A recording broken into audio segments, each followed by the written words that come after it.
আজ হচ্ছে 27শে জুন। এই দিনটা আমার কাছে এক স্মরণীয় হিসেবে আজীবন থেকে যাবে। মানুষ দুঃখের সময় আর আনন্দের সময়, এই দুটো সময় কিন্তু আজীবন মনে রেখে দেয়। এই দুটোর মধ্যে একটা দিন হচ্ছে আজকের দিনটা।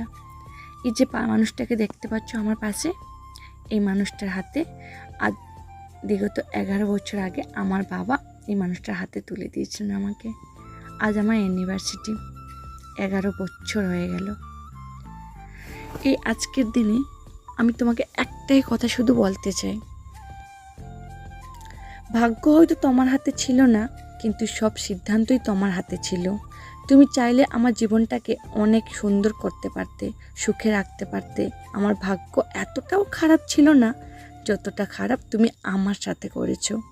আমার জীবনের দুঃখ, কষ্ট, মানসিক যন্ত্রণার জন্য আমি শুধু তোমাকে দায়ী দিই। এর জন্য দায়ী শুধু তুমি, আর কেউ না। তবু বলবো, তুমি অনেক অনেক অনেক ভালো থেকো, সুস্থ থেকো।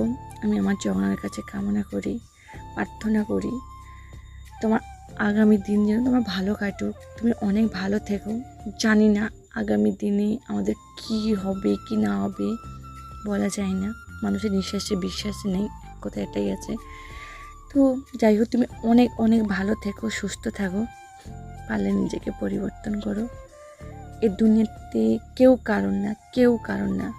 যার নিজেকে নিজের জন্য যদি কেউ না ভেবে রাখে, তার সামনে পুরোটাই হচ্ছে অন্ধকার। কারণ এই দুনিয়াটা হচ্ছে স্বার্থপর দুনিয়া।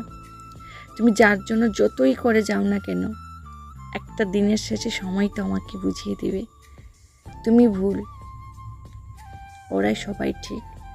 তো যাই হোক, তুমি ভালো থেকো, সুস্থ থেকো। আর কিছু বলার নেই আমার।